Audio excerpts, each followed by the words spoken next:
হঠাৎ সলনি হ'ব পাৰে দেশৰ ৰাজনীতি। এনডিএৰ সংগ এৰিব পাৰে নীতিশ কুমাৰে। লালু প্ৰসাদৰ মন্তব্যক লৈ তোলপাৰ দেশৰ ৰাজনীতি। आते हैं तो काहे नहीं लेगा और रहे साथ में काम करें। মুখ্যমন্ত্ৰী নীতিশ কুমাৰক আদৰি ল'বলৈ সাজু ইণ্ডিয়া মৰ্চা। মুখ্যমন্ত্ৰী নীতিশক ক্ষমা কৰি দিব আৰজেডিয়ে। তুংগত উঠিছে গৃহমন্ত্ৰী অমিত শ্বাহ মুখ্যমন্ত্ৰী নীতিশ কুমাৰৰ সংঘাত।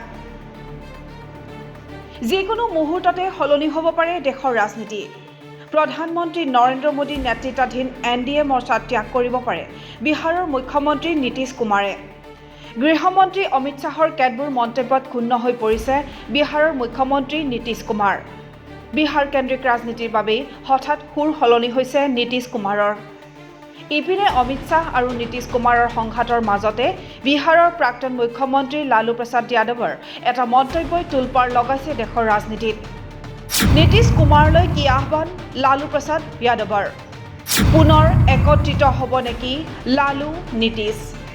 বিহাৰৰ ৰাজনীতিয়ে চুব নেকি নতুন দিল্লীকো? সম্প্ৰতি দেশৰ ৰাজনীতিত চৰ্চাৰ কেন্দ্ৰবিন্দু হৈ পৰিছে নীতিশ কুমাৰ আৰু লালু প্ৰসাদ যাদৱ। লালু প্ৰসাদ যাদৱে সংবাদ মাধ্যমৰ আগত মন্তব্য কৰি কৈছে যে মুখ্যমন্ত্ৰী নীতিশ কুমাৰৰ বাবে ইণ্ডিয়া মৰ্চাৰ দুৱাৰ খোলা আছে। নীতিশ কুমাৰে এনডিএ ত্যাগ কৰিলে তেওঁক ক্ষমা কৰি দিব বুলিও তাৎপৰ্যপূৰ্ণ মন্তব্য কৰে বিহাৰৰ প্ৰাক্তন মুখ্যমন্ত্ৰীগৰাকীয়ে। आते हैं तो काहे नहीं लेगा और रहे साथ में काम करें। मतलब नीतीश कुमार गठबंधन करेंगे तो आरजेडी को कोई इतराज गिराएंगे तो रख लेंगे आप? हाँ रख लेंगे, सारी गलती आप माफ कर देंगे? माफ कर देगा। माफ करना ही हमारा फर्ज है। हम लोग फैसला लेते हैं, जरूर लेते हैं। লালু প্ৰসাদৰ এই মন্তব্যৰ পিছতেই মুখ্যমন্ত্ৰী নীতিশ কুমাৰেও নমস্কাৰ কৰি ধন্যবাদ জনায় লালু প্ৰসাদ যাদৱক। বিহাৰৰ এই দুই জ্যেষ্ঠ নেতাৰ কৌশলী মন্তব্য আৰু আচৰণৰ মাজতে লালু প্ৰসাদৰ পুত্ৰ তথা প্ৰাক্তন উপ মুখ্যমন্ত্ৰী তেজস্বী যাদৱেও দিছে বিশেষ ইংগিত। মুখ্যমন্ত্ৰী নীতিশ কুমাৰৰ শেহতীয়া স্থিতিক আদৰণি জনাই তেজস্বী যাদৱে কয় যে নীতিশ কুমাৰ আমাৰ বাবে সদায় সন্মানীয়। তেখেতৰ সৈতে বিহাৰৰ জনতা সদায় থাকিব বুলিও মন্তব্য কৰে প্ৰাক্তন উপ মুখ্যমন্ত্ৰী তেজস্বী যাদৱে। উল্লেখ্য যে মহাৰাষ্ট্ৰত বিজেপিয়ে চৰকাৰ গঠন কৰাৰ পিছতে সংঘাত বৃদ্ধি পাইছে বিজেপি আৰু নীতিশ কুমাৰ নেতৃত্বাধীন জেডিইউৰ। মহাৰাষ্ট্ৰত শিৱসেনাৰ নেতা একনাথ সিন্দেক মুখ্যমন্ত্ৰী পদ নিদি বিজেপিয়ে মুখ্যমন্ত্ৰী পাতিলে নিজৰ মানুহ দেৱেন্দ্ৰ ফাড়নবিছক। ইয়াৰ পিছতেই বিহাৰক লৈও বিজেপিয়ে নতুন অংক কৰিছে। গৃহমন্ত্ৰী অমিত শ্বাহে এটা সাক্ষাৎকাৰত কৈছে যে বিহাৰত মিত্ৰতা থাকিলেও মুখ্যমন্ত্ৰী পদত বহিব বিজেপিৰ নেতাহে। চলিত বৰ্ষৰ শেষ ভাগত অনুষ্ঠিত হ'ব বিহাৰ বিধানসভাৰ নিৰ্বাচন।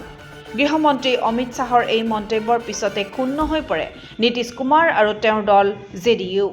দুদিন পূৰ্বে প্ৰধানমন্ত্ৰীক সাক্ষাৎ কৰিবলৈ যোৱা নীতিশ কুমাৰে অমিত শ্বাহৰ মন্তব্যৰ পিছতে প্ৰধানমন্ত্ৰীক সাক্ষাৎ নকৰাকৈয়ে ঘূৰি যায় বিহাৰলৈ। মুখ্যমন্ত্ৰী নীতিশ কুমাৰ বিহাৰত উপস্থিত হোৱাৰ পিছতে তেওঁৰ স্থিতিক আদৰণি জনায় ইণ্ডিয়া মৰ্চাৰ নেতা তথা প্ৰাক্তন মুখ্যমন্ত্ৰী লালু প্ৰসাদ যাদৱে, যাক লৈ এতিয়া কঁপি উঠিছে দিল্লীৰ মচনত। কিয়নো প্ৰধানমন্ত্ৰী নৰেন্দ্ৰ মোদীৰ নেতৃত্বত চলি থকা কেন্দ্ৰীয় চৰকাৰৰ অন্যতম অংশীদাৰ হৈছে নীতিশ কুমাৰৰ দল জেডিইউ। বিজেপি আৰু অন্ধ্ৰপ্ৰদেশৰ মুখ্যমন্ত্ৰী চন্দ্ৰবাবু নাইডু নেতৃত্বাধীন টিডিপিৰ পিছতে এনডিএ তৃতীয় বৃহত্তম দল হ'ল জেডিইউ। মুখ্যমন্ত্ৰী নীতিশ কুমাৰৰ দল জেডিইউৰ আছে 12জনকৈ সাংসদ। কেন্দ্ৰত চৰকাৰ চলাই নিবলৈ বিজেপিৰ বাবে নীতিশ কুমাৰৰ সমৰ্থন অপৰিহাৰ্য, যাৰ বাবেই বিহাৰৰ মুখ্যমন্ত্ৰী নীতিশ কুমাৰ আৰু গৃহমন্ত্ৰী অমিত শ্বাহৰ সংঘাতে ৰাষ্ট্ৰীয় ৰাজনীতিত বিশেষ চৰ্চা লাভ কৰিছে। National desk NV live.